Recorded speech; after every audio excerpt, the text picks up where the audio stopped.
of the suspect are nothing short of pure evil. But first and foremost, I want all of you to know who Zamil, Limon, and Nahida Bristy were. They were dedicated students and loyal friends. They were accountable and responsible, which is why when they didn't show up to meetings, stop answering calls, and missed appointments, their friends immediately knew something was very wrong. What began as a missing persons case ended with the discovery of a monstrous crime. Our community has been left heartbroken, and the victims' families shattered after this tragic loss. I'm going to walk you through this case, and I want you to know, I knew from the very beginning we had two options: to find them or find the truth. On April 17th, the University of South Florida Police Department was notified that our first victim, had been reported missing. This was very unusual. Like I'd mentioned, she was responsible. She never missed her thesis appointments. She never missed work. She was responsive. So the University of South Florida Department, who I have to thank for being absolutely an incredible partner, Chief Daniels, the University of South Florida President, thank you. Thank you for your help in this case. They immediately started looking back and creating a timeline of when she was last seen. Video that we collected from the last time she had left the office in the afternoon on the day prior, on the 16th. The next day, on April 18th, we get a phone call from a concerned friend of Zamil saying, hey, he also is very responsible, dedicated, responsive, didn't answer his calls, didn't show up to his appointments. Something's wrong. Working so closely like we do with the University of South Florida Police Department, we immediately notice when our missing persons detectives and the detective that they have working at the university realize that, hey, these cases are connected. We should work them together, and that's when this collaborative effort started.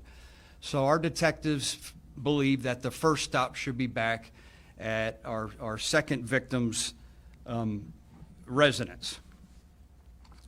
So we go to Zamil's residence, where he lives with two roommates. One roommate continues to be elusive. The stories are inconsistent, almost to the point where he will talk about anything, loves to talk about himself, and this continues and carries throughout the entire investigation, except when we want to talk about either one of our two victims. Then he immediately starts becoming elusive and deceptive. The other roommate, we learn very quickly that he wasn't involved, begins to become extremely cooperative. And at that point, he, at the initial stages, when this is still a missing persons case, notifies us that something's wrong. The doormat by the door's missing. There's some pots and pans missing. So our detectives, as hard charging as they are, their first stop is the dumpster. They learned that the trash compactor in the complex hasn't been emptied yet in these couple days. This is where we get the first break in our case. We go out there dumpster diving. These detectives getting inside of the dumpster and empty the entire contents. And they find Zamil's glasses, his student ID, his wallet, and his clothes, which are extremely bloodied at the time. Again, this is where we get our first break. This is where, during this timeline, this missing persons becomes a missing person endangered case. Now we ramp up our efforts, because now we know, and you guys heard the same theory that we have that's been dispelled and unproven, that the two of them were in arranged marriage, that the two of them were in love, the two of them ran away together. We were able to dispel that immediately at this point, knowing that we're going a different direction. At the time, we believe that our now suspect was at just a point of interest. We needed more information. So we have enough evidence to get a search warrant. We go back to the residence and we serve the search warrant. And the search warrants for the residence, for the roommates, both roommates' phones, for their person, and for their cars. They go into the residence, and we have some amazing technology, one of it being Blue Star that identifies the presence of blood. And when they deploy Blue Star, they can see in the kitchen area there's a large pool of blood. They see that the blood continues down the hallway and into our suspect's bedroom. The technology is so precise and finite that we can see the outline of a human being on the floor next to our suspect's bed where he was curled up in a fetal position. We then examine his phone. His entire history had been wiped clean. No text messages, no emails, no GPS data. His search history totally cleared. So it takes us a little bit of time at that point because we have to do a forensic deep dive onto the phone. And what we found by doing a forensic deep dive is where we found a lot of disturbing searches. He searches for, can a knife penetrate a skull? Can a neighbor hear a gunshot? Can you bury a body in a trash bag and throw it in a dumpster?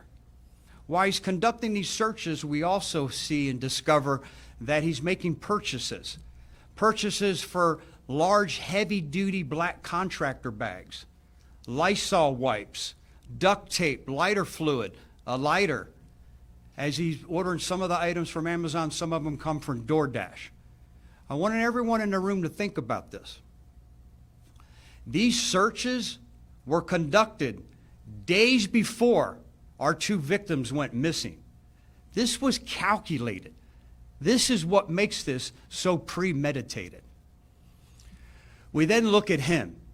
He's got a laceration to his left pinky, and on the back of his left tricep, he has a deep laceration where he should have been properly sutured. He should have went and got stitches. He was unable to explain where he got those, what we believe is defensive wounds. At that point, we turn to the car. In the trunk, very little blood. On the floorboard of the passenger side of his vehicle, again deploying Blue Star technology, we see a large amount of blood there. We later find out that that's Nahida's blood. That comes back to her. The GPS in the car, once again, wiped totally clean. While we're conducting this forensic deep dive on his phone to see where he had been days prior, we're able to determine that he had traveled over to Clearwater, the Sand Key area. We confirmed that by looking at a video surveillance from a nearby fire station that shows him get out of the car. And he's around the Sand Key area. Over in Clearwater, he spends a short amount of time there. Then as we're examining the longitude and latitude coordinates, we see he goes on the Howard Franklin Bridge and he stops there for a short amount of time. So at this point, we make the decision to launch a surge full of manpower to go out and start an extensive search. Knowing that he spent an amount of time there, we should find and locate our victims there because we believe, again, he's not a suspect, he's a person of interest. We let him go. Yes, he's under 24-hour surveillance, but we're conducting this exhaustive search now at this point. Our Marine unit, our divers, who continued nonstop, our investigators, our professional staff that were out there helping any way they could, our aviation team, our drone team, again, nonstop. As some of our detectives are examining the latitude and longitude of some of where he had been, they're traveling northbound on the Howard Franklin Bridge, on the Pinellas side of the bridge, and they see a large black trash bag sitting on the shoulder of the road all by itself. They stop. They walk up, and as they're approaching it, they immediately smell that unique smell of human remains when it's in that decomposition phase. They go up, they physically feel the outside of it, and realize that there's human remains there. They stop what they're doing, knowing that this could be evidence. We're in Pinellas County at this point, and they contact the Pinellas County Sheriff's Office, who immediately responds along with the Pinellas County Medical Examiner's Office, who takes custody of this bag and goes back. We learned during this that it is our victim, Zamil. We're able to determine that because he's in the early stages of decomposition. So we knew it was him through fingerprints that were obtained through the Department of Homeland Security when he had entered the country. When I talk about gruesome, he had been stabbed several times, which ultimately was the cause of his death. He was bound in front at his hands and at his ankles. His legs up towards his buttocks area was almost completely severed, so he could be bent together and make it easier to place in a trash bag. He was left on the side of the road. As gruesome as this murder was, he was literally left on the side of the highway like a piece of trash. As we're out there and this is occurring, and remember, this investigation's large, it's expansive, and it's very fluid and very dynamic. As this is occurring, we get a phone call from our suspect's family that the night before he had battered and committed a domestic violence against them. He had been acting erratic. He got out of the shower with only a towel wrapped around him. He approaches his sister and begins to almost in like a humping fashion trying to grind on his sister, and at one point tries to kiss his sister. His sister has difficulty trying to push him away, and she is not able to freely leave that confrontation because he's able to overpower her. He batters the family at the same time. So we try to make contact with him. We know he's inside the residence, the family tells us, and we have him under constant surveillance. We know he's there. He refuses to answer the phone. He refuses to come out. We make the decision based on the violent nature that we know this individual is capable of. At the same time, we learn that a few days prior, he had purchased a firearm from a pawn shop. Now, later on, we determined that he never picked up that firearm, but we didn't know that. We didn't have that information at the time. Again, very dynamic, very fluid. So we activate our SWAT team and negotiators to try to bring this to a peaceful resolution. After several hours of trying to make contact, we're at the point where we made a determination we're going to go in and physically remove him from the house, place him under arrest. Right about that point, as you guys have seen the video and are watching the video now, he surrenders peacefully and he's placed under arrest without incident. At that time, we begin conferring with the state attorney, who has been there since moment one, walking through this, and we're able to charge him with a bunch of charges that at that point, later on, charge him ultimately with the two premeditated murders of our two victims. So at this point, the search still continues. We still need to find Nahida. We still need to locate her. So we're still conducting that search. We get a phone call 2 days later that two recreational kayakers are out again on the Pinellas County side. And while this is occurring, the deputies and Marine unit are doing a great job trying to determine the tide and when they're occurring and what the tide patterns are to see, hey, how far of a search pattern do we need? The divers are still in the water. As you guys were out there covering, it was a long several days as we were trying to locate our two victims, especially now knowing that we have one victim, the other one should still be in the nearby area. As one of our kayakers is fishing, his fishing line snags on a bag. He has to go further into the mangroves. He smells something, as he describes as undescribable. And when he went and got closer to remove his fishing line, he sees that a plastic bag has been opened. There's been salt water in there. He can't tell what it is, but it looks like a human body. So he does the right thing and contacts law enforcement.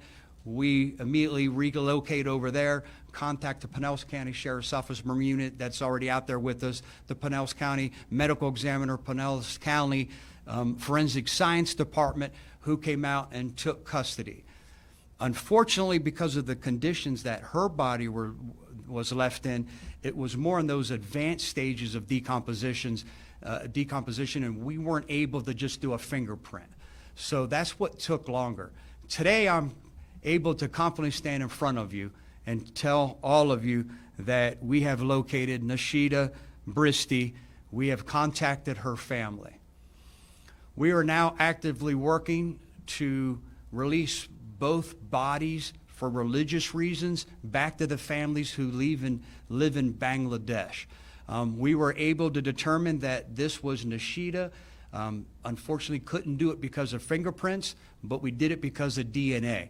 We were able to confirm DNA, some dental work that she had done, and the clothing that she still had on from the video that we saw the April 16th when the University of South Florida Police Department narrowed down was the last time that she was observed on campus. I want to take just a moment and close with some thank yous. This is a result. When you stand here and talk about the success of a case, obviously we all wish the definition was success is that we would have located both of them alive and that we wouldn't be standing in front of the cameras. But when you look at the good old-fashioned police work, and part two is the partnership and collaboration that we share with surrounding agencies, surrounding counties, state and the federal level. That's the reason I'm able to stand in front of you today and talk about the success. Success in terms of recovering both of these victims, hoping that the family members will get some semblance of comfort and peace now, knowing what happened to their family members and that they are returning home to be buried by their loved ones. The collaboration has been phenomenal. The University of South Florida Police Department that we constantly work with, phenomenal job, seamless transition on this case.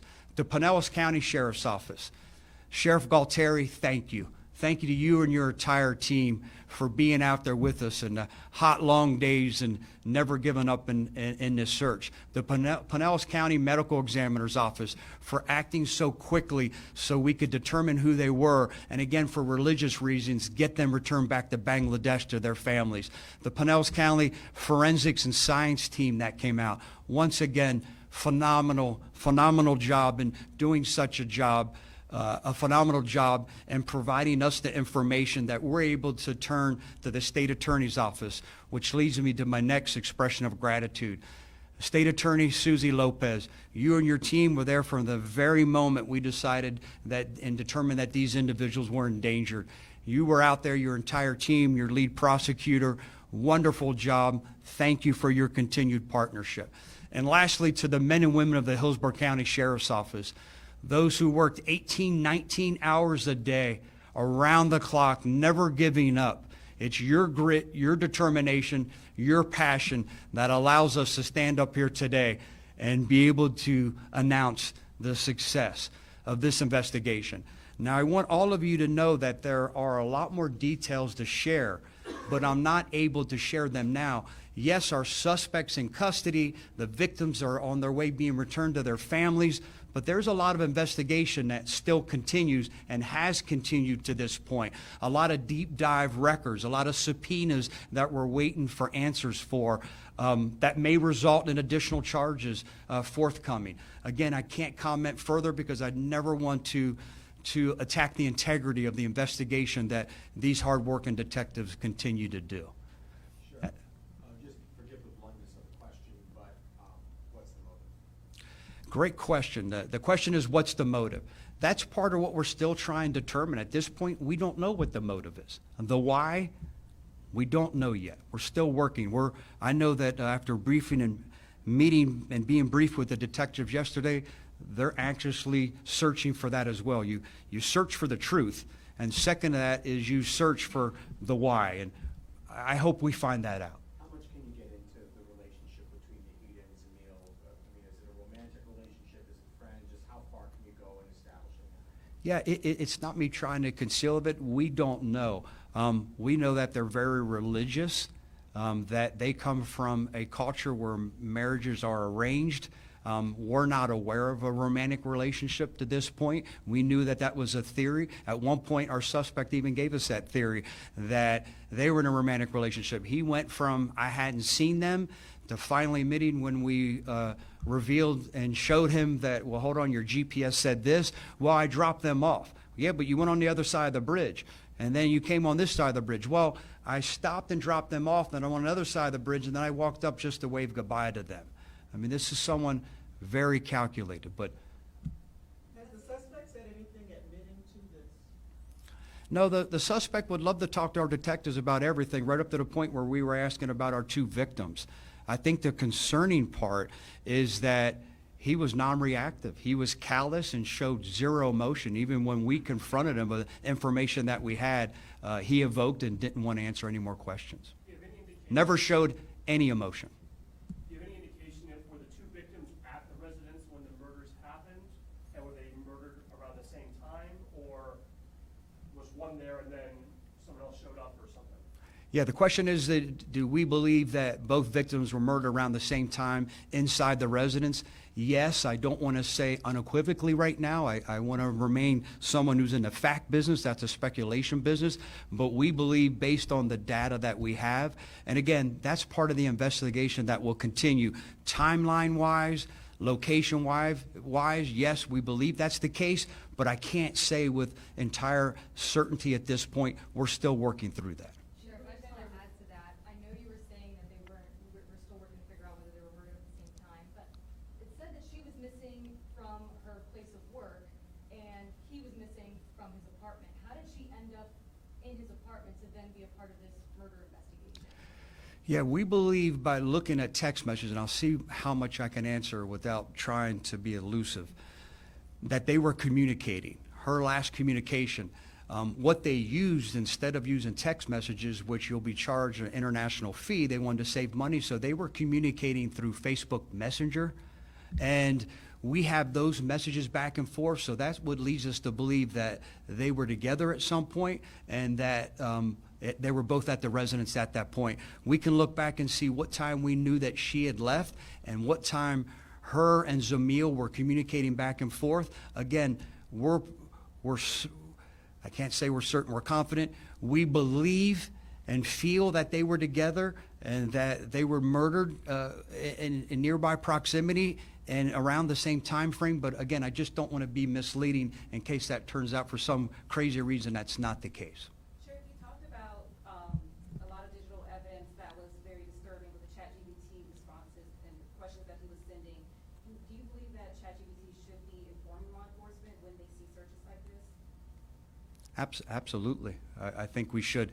We're seeing this be a pattern of behavior when people are committing the FSU shooter, wanting to know the best way and what best weapons to use to be able to commit a mass shooting. To this, and there's some other examples that the media's been highlighting recently. I think it should be no different than on Meta, Facebook, and everything else. They find something disturbing, they notify us. I will tell you this: they've been cooperative. We've subpoenaed them. The forensic dive that we're able to get isn't able to go back, but only so far. We're hoping they'll continue to be cooperative and give us the rest of his searches. And again, that will help us with this case even more. This might even help us provide that why that we're all searching for. Sheriff, how was the suspect able to transport the bodies from simply his apartment to the Howard Franklin Bridge without being caught? Well, I don't think that it would look abnormal or out of place. His roommate told us that he had used, there's a cart that a lot of college students live in this apartment complex, and he used one of the carts. They had seen the cart was missing, so he used the cart to transport the bodies to his car. Once they're in their car, you know, how do you see the inside of a car when you're driving or you're a passerby? We also believe this was late at night. It was at dark when he decided to do this.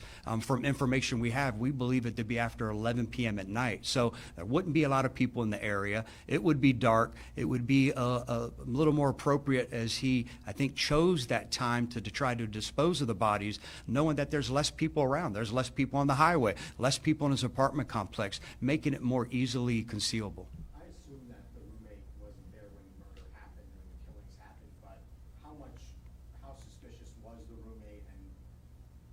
steps taken to hide this from the roommate, that the roommate could see through? No, the second roommate's been extremely cooperative. He's the one that gave us the details that ultimately led us to our. But I mean, was the second roommate suspicious of what had happened? I mean, how much had they seen in the apartment that made them say, wait a minute? No, I think he wasn't home. He knew that some of our suspect behavior was erratic. Some of the statements he made all the time were disturbing. He didn't understand that. The students had even asked the apartment complex to move him out of their apartment. They were concerned. There were several complaints made to the apartment complex because of his pattern of behavior being disturbing and the comments that he would make. What are your thoughts for two people who came halfway around the world to get a better life and to get an education and to come to a great school, and they wind up going back in body bags like this? This contradicts everything what Florida and the United States stands for. People come here because everything is better here than in anywhere else in the world. And to have to make contact with the families and tell them that their loved ones are missing, to call them back later again and tell them that we found them, but they're deceased, and then to describe some details that they wanted to know, how they were killed because they were stabbed as many times as they were, it goes against every grain that Americans stand for. Last question? Sheriff, you mentioned that when Zamil was discovered, that he was bounded. Do you know if that was pre or post-mortem, that he was bounded? At this point, I wouldn't want to speculate. I didn't ask the detectives that, only that they found him in that condition.